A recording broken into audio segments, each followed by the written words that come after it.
From Wish TV and the All Indiana Podcast Network, this is the News 8 Daily 8 Podcast with Wish TV's Kylie Conway. A Wish TV News 8 update. Hi, I'm Kylie Conway, and this is your News 8 Daily 8 for Thursday, September 21st. Mostly cloudy today for most of the day. Few showers in the western parts of Indiana during the daytime. Not much rain anywhere else, unfortunately, because we could really use it. Even though we're going to see a lot of clouds. It's going to look like it could rain at any second, but we're not going to get much, if any at all. Highs are looking to rise into the low to mid 80s. Indiana leaders and lawmakers are expressing their condolences after the death of State Senator Jack Sandlin. Republican Party leaders confirm his passing. Sandlin had served in the General Assembly since 2016, representing much of southern Marion County and part of northern Johnson County. Prior to that, he was on the City County Council and had been a Perry Township trustee, a police officer, and an MP in the Army.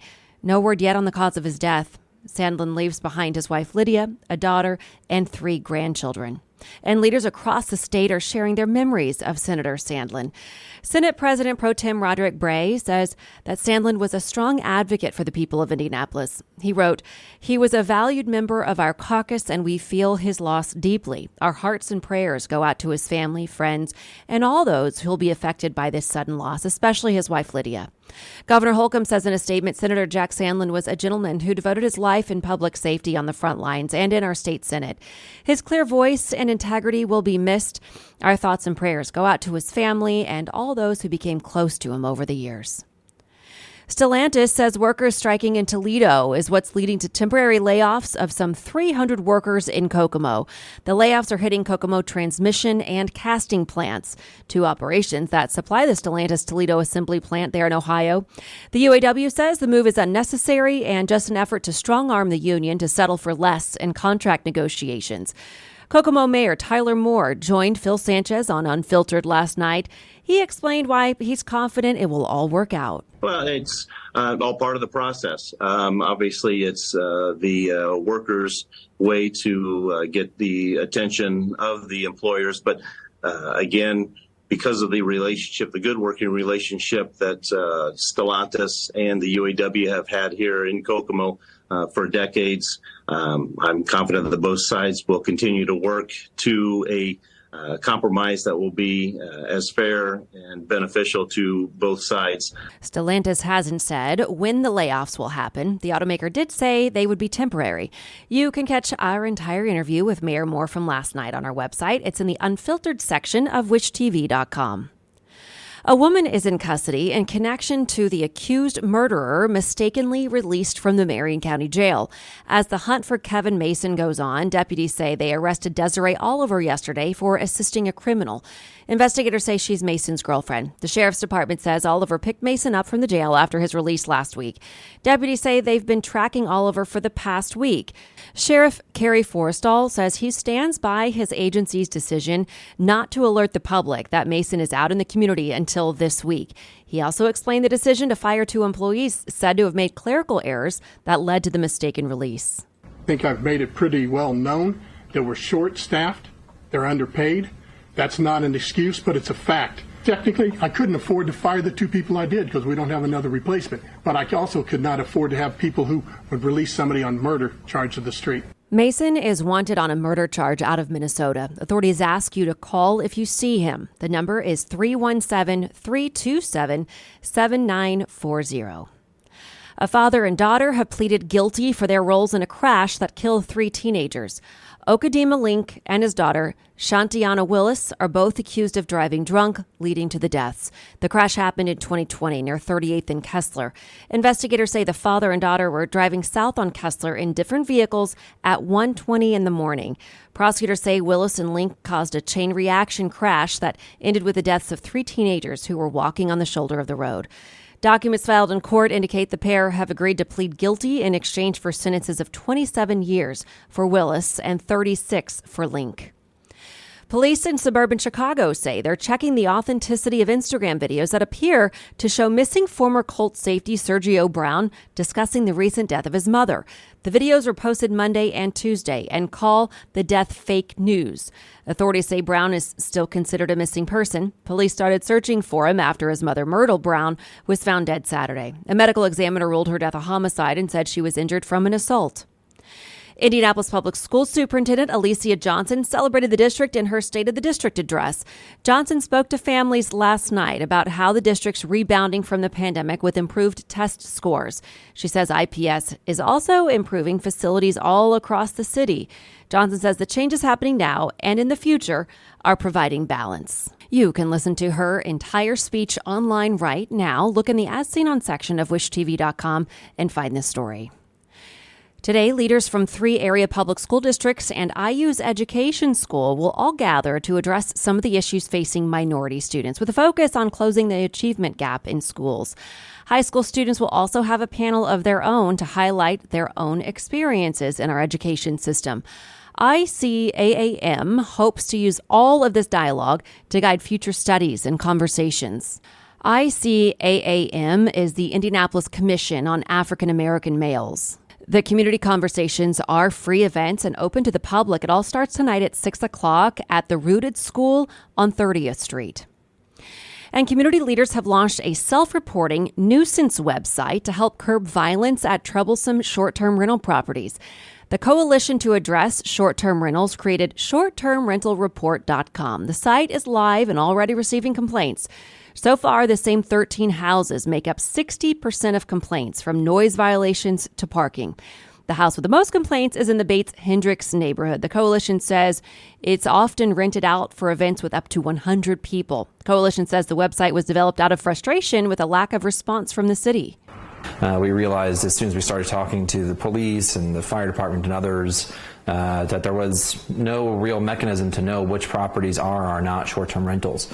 So what we created was just a report form, our goal being to categorize and understand what some of the issues are. The city does not require owners of short-term rentals to register with the city or apply for a business license. Congressional Republicans are accusing the Attorney General of weaponizing the Justice Department to help President Biden's son, Hunter. Representatives clashed with Merrick Garland during a Judiciary Committee hearing yesterday. Garland's appearance comes as the Justice Department oversees both the case against Hunter Biden and 2 others against former President Donald Trump. Republicans claim the department is not treating them the same. There's one investigation protecting President Biden. There's another one attacking President Trump. Justice Department's got both sides of the equation covered. And our job is to uphold the rule of law. That means we apply the same laws to everyone. Our job is to pursue justice without fear or favor. Our job is not to do what is politically convenient. You first heard there from Republican Representative Jim Jordan of Ohio, and then in response, you heard from Attorney General Merrick Garland. One Republican did come to Garland's defense during the 5-hour-long hearing. Representative Ken Buck of Colorado is a former prosecutor. He told the rest of the panel that Garland is in an impossible situation and would have been criticized no matter what he did. And the Biden administration is relaunching a program that provides free at-home COVID tests as case numbers and hospitalizations rise. It says beginning next Monday, people will be able to once again order up to 4 tests per household online.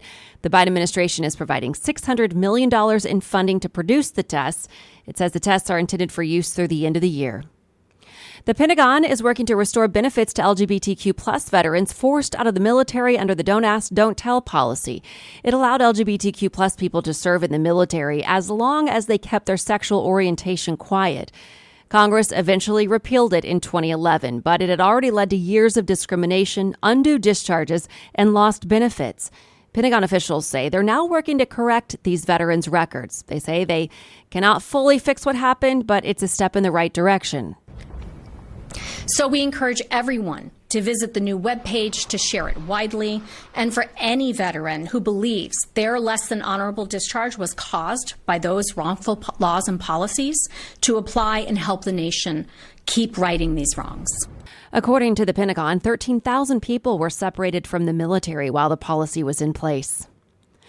Air Force General C.Q. Brown is set to take over as the next chairman of the Joint Chiefs of Staff. The Senate confirmed Brown yesterday, months after President Biden nominated him for the post.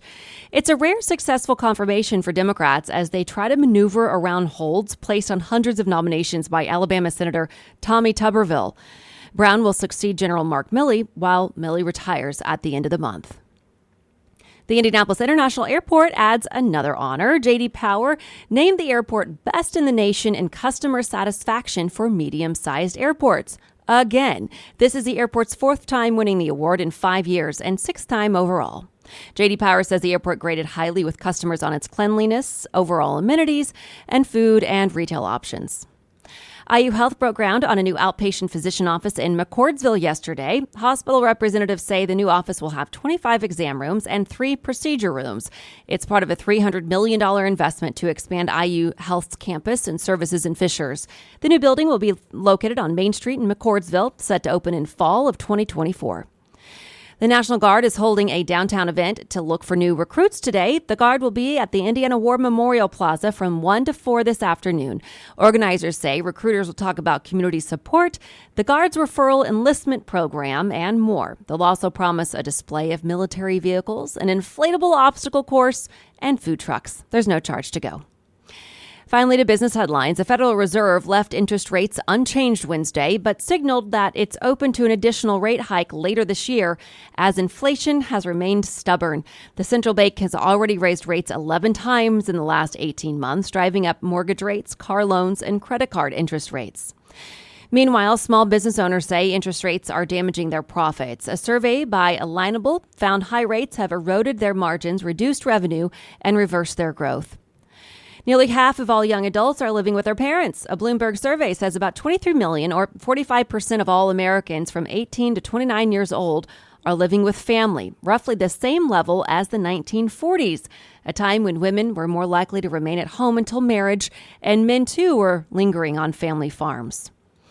When the summer began, ChatGPT traffic suddenly fell. One theory was that students didn't need the AI tool anymore. Now that schools are back, traffic has recovered, showing that children are using ChatGPT for schoolwork, either for research or maybe even cheating. Human trials for brain implants are set to begin. Elon Musk's controversial biotechnology startup Neuralink opened up recruitment for its first human clinical trial. Neuralink is set to begin offering brain implants to paralysis patients as part of the study. Trial patients will have a chip surgically placed in the part of the brain that controls the intention to move. This has been your News 8 Daily 8 for Wish TV. I'm Kylie Conway, online at wishtv.com. And like us on Facebook when you search Wish TV. This is the News 8 Daily 8 podcast with Wish TV's Kylie Conway. A Wish TV News 8 update on demand for even more on demand and on the go. Connect with Wish TV on Facebook at wishtv.com and on the free Wish TV mobile app. Thank you for listening. And be sure to like, subscribe, and follow this podcast for updates every weekday morning on the All Indiana Podcast Network and wherever you get your podcast.